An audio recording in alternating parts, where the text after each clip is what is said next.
Quando i principi che sorgono e che nascono e i principi che declinano, la vittoria è per noi, per i primi. En la actualidad resulta fácil burlarse de Benito Mussolini, el dictador fascista de Italia. Todas estas poses vistas ahora pueden resultar un poco ridículas, pero en 1922 no lo parecía.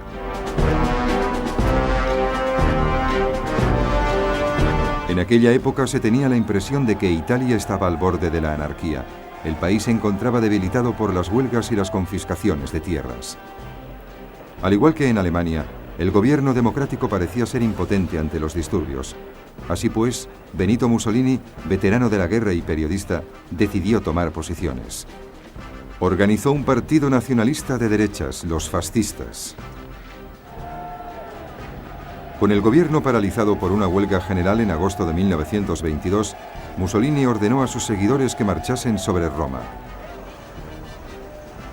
Ante el peligro de una guerra civil, el rey de Italia, Vittorio Emanuele, le pidió que formase gobierno. Si realizzassero le premesse necessarie e sufficienti per una collaborazione delle quattro grandi potenze occidentali. Rápidamente Mussolini se movilizó para acabar con toda oposición política y asumió poderes dictatoriales. Deve cristallizzare una posizione di potente ingiustizia. En 1928 su posición parecía segura. El Parlamento era nombrado más que elegido y todo el poder se concentraba firmemente en el Gran Consejo Fascista.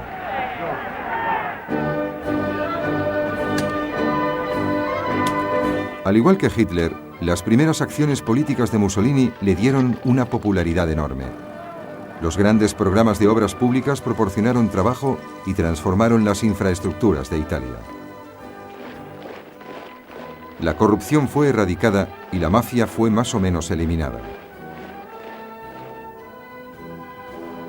Se fortalecieron las fuerzas armadas, incluyendo un ejército del aire avanzado y moderno. En el Mediterráneo, Mussolini organizó una poderosa armada, más grande que la fuerza combinada de las flotas británica y francesa en este mar. Y cuando llegó la Gran Depresión, Italia pareció capearla mejor que la mayoría. Mussolini se convirtió en una fuente de inspiración en el mundo entero. Diversos líderes políticos, sobre todo Adolf Hitler en Alemania, consideraron el sistema fascista como un modelo de conducta fuerte y decidido, en contraste con la debilidad de las democracias británica y francesa. Pero Mussolini deseaba algo más que adulación. Quería recrear el Imperio Romano y tenía ya un objetivo en mente para su primera expoliación imperial.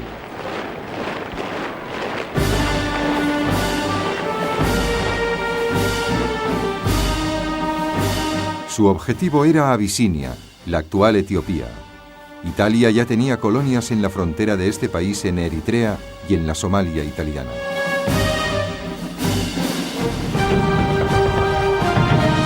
En diciembre de 1934, las fuerzas italianas provocaron un choque con las tropas abisinias en un oasis de la región de Ogadén, en el interior del territorio abisinio.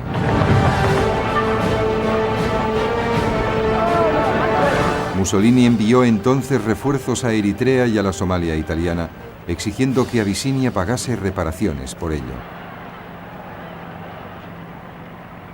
El emperador de Abisinia, Haile Selassie, recurrió en persona a la Sociedad de Naciones. Apeló a esta invocando sus ideales. Una pequeña nación se hallaba amenazada por otro miembro de la sociedad. Esta era la prueba decisiva. Pero la Sociedad de Naciones no hizo nada. El ministro de Asuntos Exteriores británico, Anthony Eden, intentó por lo menos mediar un acuerdo de paz, pero no hubo forma de convencer a Mussolini. A principios de octubre de 1935, el ejército italiano invadió Abisinia desde Eritrea y la Somalia italiana. Las rudimentarias fuerzas abisinias tenían pocas posibilidades frente a un ejército moderno equipado con artillería y tanques.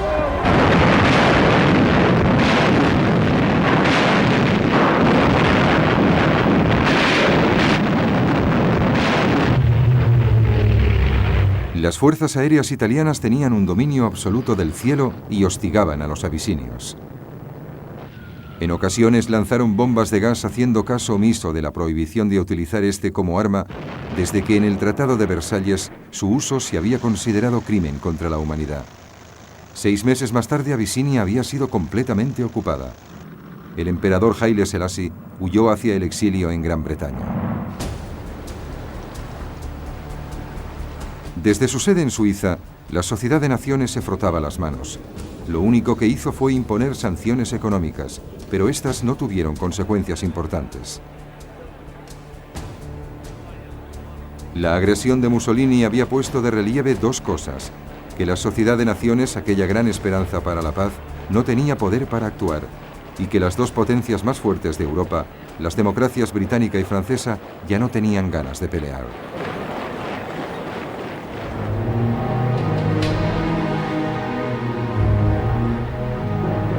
Tanto Gran Bretaña como Francia habían quedado destrozadas por la Primera Guerra Mundial y sus economías no se habían recuperado realmente. Ambas habían sufrido oleadas de huelgas y disturbios y habían experimentado un generalizado aumento del desempleo aún antes de la Gran Depresión.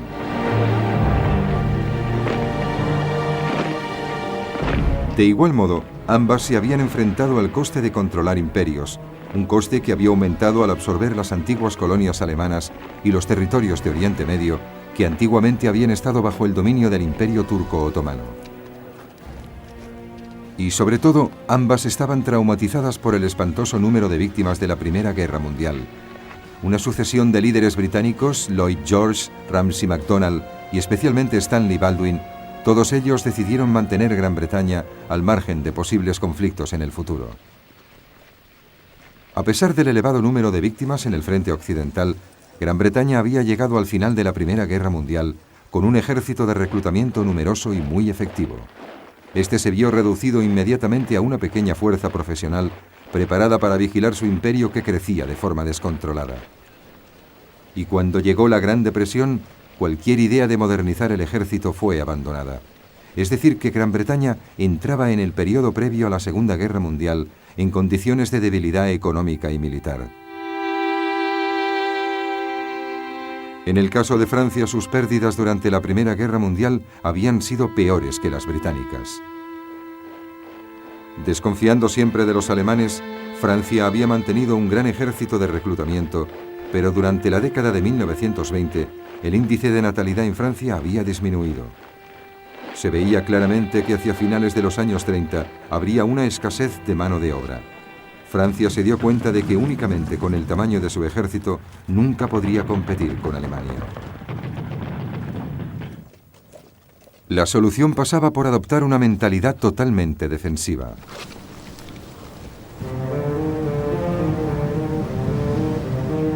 La línea Maginot, una serie de fortificaciones defensivas, se había empezado a construir en 1930 a lo largo de la frontera con Alemania y se extendía hasta la frontera belga.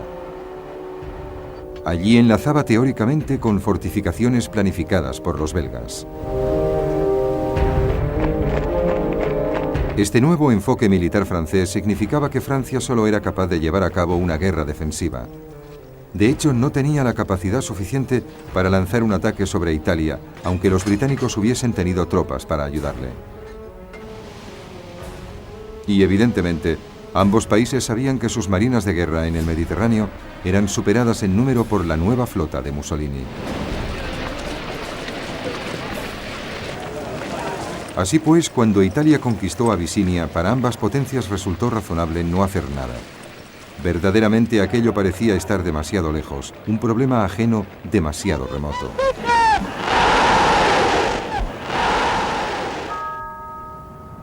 En aquel momento, tanto Francia como Gran Bretaña tenían que hacer frente a las graves consecuencias de la Gran Depresión. Era un asunto mucho más urgente, y por encima de todo, se enfrentaban a una amenaza militar mucho más próxima. Una Alemania que estaba renaciendo y rearmándose.